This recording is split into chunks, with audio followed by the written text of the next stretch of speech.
देश का हुक्मरान बन गया और पिछड़े वर्ग के लोगों को कहा गर्व से कहो हम हिंदू हैं। आज पिछड़े वर्ग के लोगों के अंदर दो नशा सबसे बड़ा है, एक बिरादरी का नशा है, जाति का नशा है, और दूसरा धर्म का नशा है।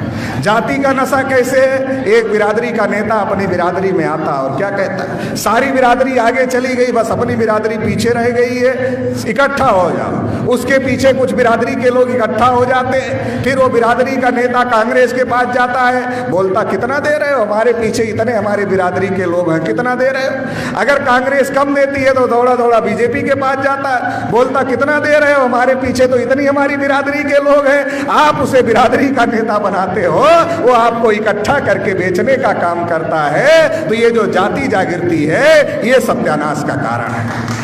हमारे लोग 4.5 साल तक बीजेपी को गाली देते हैं, 4.5 साल तक बीजेपी को गाली देंगे। जब उनकी बिरादरी का कैंडिडेट बीजेपी दे देगी तो क्या कहेंगे, अभी बिरादरी आ गया है तो इज्जत तो बचाना पड़ेगा बिरादरी की।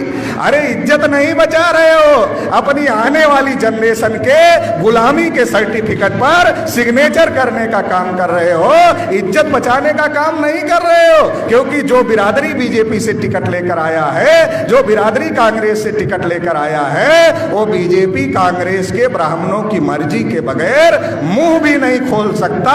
बोलने की तो बात ही बहुत दूर की है, मुंह भी खोल नहीं सकता। कांग्रेस बीजेपी उसी को टिकट देती है जो उसका पहले नंबर का गुलाम होता है। इसलिए मैं ओबीसी के लोगों को कहना चाहता हूं, हक अधिकार चाहिए ओबीसी के नाम पर, और नेता चाहिए बिरादरी के नाम पर। हक अधिकार चाहिए ओबीसी के नाम पर और नेता चाहिए बिरादरी के नाम पर। तो इससे तो सत्यानाश ही होगा, इससे कल्याण नहीं हो सकता।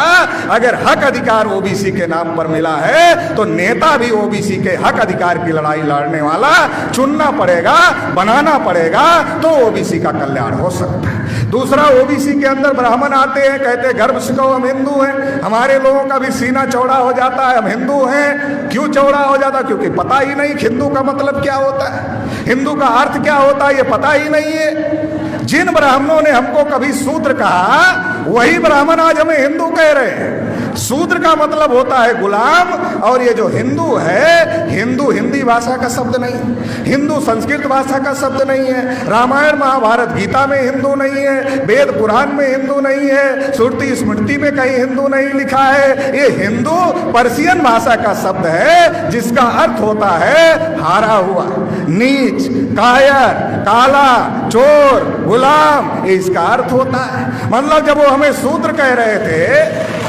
जब वो हमें शूद्र कह रहे थे तो गुलाम कह रहे थे, जब वो हमें हिंदू कह रहे हैं तो गुलाम कह रहे हैं। शब्द में कोई शब्द में अंतर हो गया, अर्थ में कोई अंतर नहीं हुआ। ये शब्द में अंतर क्यों किया? क्योंकि ब्राह्मण को पता है आज लोकतंत्र है, ओबीसी का वोट लेना है। अगर किसी ओबीसी के आदमी को शूद्र कहेंगे तो लाठी निकालेगा, हड्डी पसली तोड़ेगा, ब्राह्मण के हाथ में दे देगा। वोट देना तो दूर की बात है, साला हड्डी पसली टूट जाएगी। इसलिए ब्राह्मण किसी ओबीसी को शूद्र नहीं कहता, हिंदू कहता है। मतलब हिंदू का मतलब भी वही होता है। और जब हिंदू कहता है गर्व से कहो हम हिंदू है, तो क्या कहता है? एक मुसलमान 14 बच्चे पैदा कर रहे हैं। वो दिन दूर नहीं जब देश पर मुसलमानों का कब्जा हो जाएगा, सारे हिंदू इकट्ठा हो जाओ। मुसलमानों का डर दिखाते मुसलमानों का डर दिखाते दिखाते इस देश की विधायिका पर ब्राह्मणों ने कब्जा कर लिया, इस देश की कार्यपालिका पर ब्राह्मणों ने कब्जा कर लिया, इस देश की न्यायपालिका पर ब्राह्मणों ने कब्जा कर लिया, इस देश की मीडिया पर ब्राह्मणों ने कब्जा कर लिया। शेड्यूल कास्ट का कोटा पूरा नहीं हुआ, शेड्यूल ट्राइब का कोटा पूरा नहीं हुआ, ओबीसी को इस देश में कुछ नहीं मिला। मुसलमान जो गुलाम भारत में 33% थे, वो तो 2.5% पर आ गए। डर मुसलमानों का दिखाया, लड़ाया मुसलमानों से, और सत्यानाश SC ST OBC माइनॉरिटी सभी का हो गया, और ब्राह्मणों ने देश पर कब्जा कर लिया।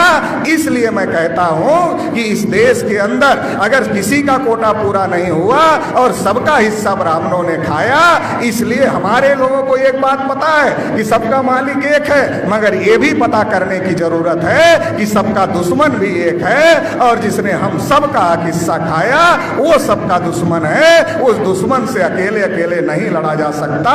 ब्राह्मणों ने ईवीएम के बल पर नाइंसाफी का निजाम कायम किया है। इस नाइंसाफी के निजाम को खत्म करना होगा और इंसाफ कायम करना होगा।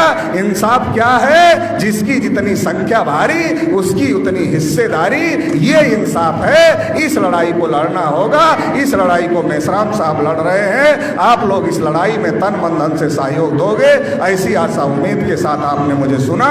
इसके लिए आभार, धन्यवाद। जय मुरलीधर।